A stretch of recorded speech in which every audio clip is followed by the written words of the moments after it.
मैं संभल भी जाऊंगा और जो पीड़ित लोग हैं उनकी मदद भी करूंगा। और मेरे पत्रकार साथी, आपसे बेहतर कौन जानेगा यमुना किनारे क्या हुआ है। एक पत्रकार के पूरे कपड़े उतार दिए थे, याद है कि नहीं याद? तो ऐसे माहौल में हम और आप लोग हैं। संभल के लोगों की मदद हो, उनको न्याय मिले, और उसके लिए हमें चाहे लोकसभा में सवाल उठाना पड़े या लगातार हम लोगों को उसके लिए लड़ाई लड़नी पड़े, हम लोग संभल के लोगों को न्याय दिलाना चाहते हैं। उन्हें न्याय मिलेगा। जो संविधान या जो आर्टिकल कहता है प्लेसेस ऑफ वर्शिप एक्ट, उसको भी नहीं सरकार मान रही है। क्या खोदना चाहते हैं आप? मुझे तो ये समझ में नहीं आ रहा, भारतीय जनता पार्टी को कैलाश पर्वत नहीं दिखाई दे रहा है, मानसरोवर नहीं दिखाई दे रहा। इन भारतीय जनता पार्टी के लोगों से कहो कि चलो मानसरोवर की ओर, चलो कैलाश पर्वत की ओर, हम आपका साथ देंगे। हो अगर हिम्मत उनमें हो, उनमें बहादुरी, तो चल के दिखाएं। ये कमजोर पे अन्याय कर सकते हैं, ताकतवर के ये पैर छूते हैं, ताकतवर के आगे सामने झुक जाते हैं। अभी लोकसभा में विदेश मंत्री ने जो स्टेटमेंट दिया था चीन को लेकर के, सबसे पहले मैं खड़ा हुआ, कहा कि रिजांगला जो मेमोरियल है उसके बारे में क्या कहना चाहते हो आप?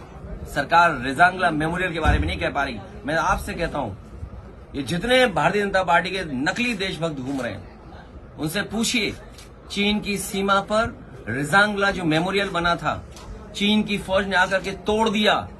क्या ये भारतीय जनता पार्टी के लोग उसी जगह पर रिजांगला मेमोरियल बनवाएंगे कि नहीं बनवाएंगे? और मैं ये दावा करता हूं आपसे, भारतीय जनता पार्टी के लोगों पर कोई जवाब नहीं होगा।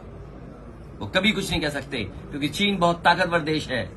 भारतीय जनता पार्टी की हिम्मत नहीं है उनके लोगों को कि जाकर के कुछ अपने रिजांगला के बारे में कह दें, कैलाश पर्वत के बारे में कह दें, मानसरोवर के बारे में कह दें। और मैं आज आपके सामने कह रहा हूं, ऑन रिकॉर्ड कह रहा हूं, वो दिन आएगा जब चीन आपको मानसरोवर नहीं जाने देगा, कैलाश पर्वत की ओर नहीं जाने देगा, क्योंकि उन्होंने बड़े पैमाने पर मिसाइल्स का कारखाना वहां लगा दिया है। ये बात अगर गलत है तो बीजेपी के लोग कहें आकर के।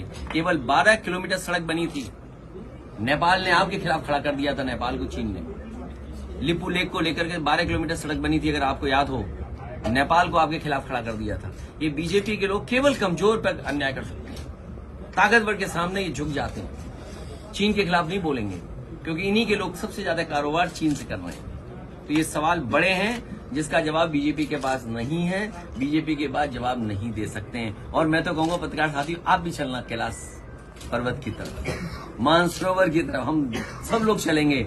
आगे आगे बीजेपी वाले, पीछे प्रेस वाले, और प्रेस वालों के पीछे समाजवादी लोग चलेंगे, जिससे आप लोग लौट ना पाओ, आपको धक्का देकर के पहुंचा जाएंगे।